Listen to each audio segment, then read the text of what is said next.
Volleyball క్రీడను 1895లో William G Morgan అనే అతను కనుగొన్నాడు.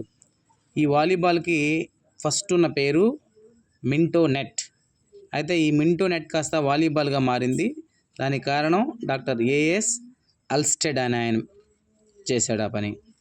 ఆ తర్వాత ఇది 1920 సంవత్సరంలో ఆ నియమ నిబంధనలన్నీ ఏర్పరిచి ఆధునిక వాలీబాల్లో 6+6గా అంటే క్రీడాకారులు 9 మంది ప్రారంభంలో, తర్వాత అవతల కోర్టులో 6, యువతల కోర్టులో 6 ఇలా 1920లో చేశారు. అట్లానే భారతదేశానికి వాలీబాల్ వచ్చింది 1920 సంవత్సరంలో. FIVB అనేది స్థాపించబడింది 1947లో. ప్రపంచంలో ఎక్కువ దేశాలు ఆడేటువంటి క్రీడ వాలీబాల్. ఈ వాలీబాల్ క్రీడను ఒలింపిక్స్లో ప్రవేశపెట్టింది 1964 సంవత్సరం.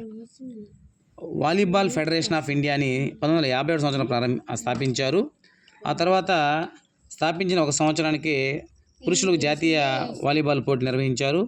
అట్లానే ఇంకొక సంవత్సరం తర్వాత 1953లో ఉమెన్ నేషనల్ వాలీబాల్ పోటీలు ప్రారంభించారు.